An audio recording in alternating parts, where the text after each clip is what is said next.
नमस्कार. आजचा विषय शाहरुख खानने स्पर्धा सोडली आणि म्हणूनच तो बादशाह बनला. जिंकणारे लोक नेहमी वेगाने धावत नाही. कधी कधी ते वेगळ्या दिशेने चालायला सुरुवात करतात. मुंबई 1990चं दशक. एका छोट्याशा खोलीत एक तरुण अभिनेता आरशासमोर उभा आहे. त्याच्या आसपास सगळे लोक त्याला एकच सल्ला देत आहेत. ऍक्शन हिरो बन, सनी देओल सारखं बन, मास हिरो बन. पण काही वर्षांनी तोच मुलगा जगभरातील करोडो लोकांच्या हृदयावर राज्य करतो.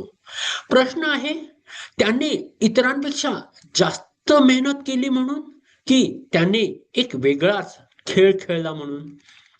व्यवसायात, करिअरमध्ये आणि आयुष्यात बहुतेक लोक एक मोठी चूक करतात. जिथे गर्दी असते तिथेच धावतात. कोणाचा व्यवसाय चालतोय त्याची कॉपी करा. कोणाचा कोर्स लोकप्रिय आहे तिथे जा.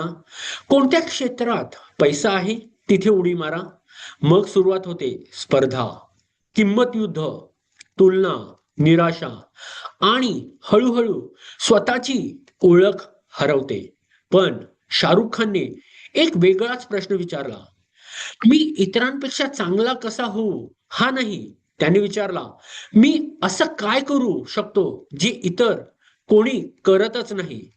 हा प्रश्न साधा वाटतो, पण करोडो रुपयाच्या कंपन्या आणि करोडो लोकांची करिअर्स याच प्रश्नामुळे बदलतात.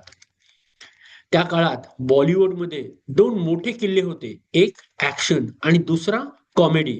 एका बाजूला सनी देओल, दुसऱ्या बाजूला गोविंदा. दोघेही त्यांच्या क्षेत्रात राजा. आता कल्पना करा, एक नवीन अभिनेता येतो आणि म्हणतो, मी यांच्याशी स्पर्धा करणार. काय झालं असतं? कदाचित तो गर्दीत हरवला असता. पण शाहरुख खानने काहीतरी वेगळं पाहिलं. त्याने लोकांच्या मनातील एक रिकामी जागा पाहिली.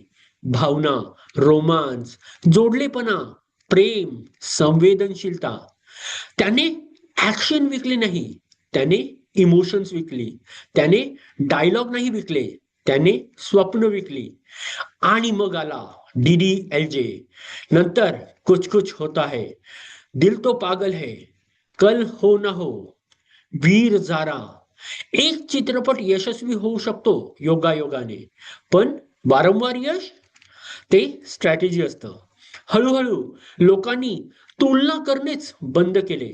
कोणी म्हणत नव्हतं शाहरुख सनीपेक्षा चांगला आहे, कारण तो वेगळ्याच खेळात होता. आणि तेव्हाच तो बादशाह बनला.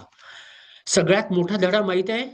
लोक अपयशी होतात कारण ते कमी हुशार असतात म्हणून नाही. ते अपयशी होतात कारण ते इतरांसारखे बनण्याचा प्रयत्न करतात. जगात हजारो कॉपी आहेत, पण मूळ फक्त एकच असते. शाहरुखने ऍक्शन हिरो होण्याचा प्रयत्न केला नाही. त्याने शाहरुख खान होण्याचा निर्णय घेतला. आणि त्या दिवशी त्याची खरी सुरुवात झाली. आज स्वतःला 3 प्रश्न विचारा. 1. मी कोणत्या गर्दीत उभा आहे? 2. मी कोणाची कॉपी करत आहे? 3. माझा स्वतःचा ब्लू ओशन कुठे आहे? लक्षात ठेवा, पुढचा मोठा ब्रेक थ्रू स्पर्धा जिंकण्यात नाही, स्पर्धा अप्रासंगिक करण्यात आहे. कारण बादशाह तेच बनतात जे स्वतःच राज्य निर्माण करतात. धन्यवाद.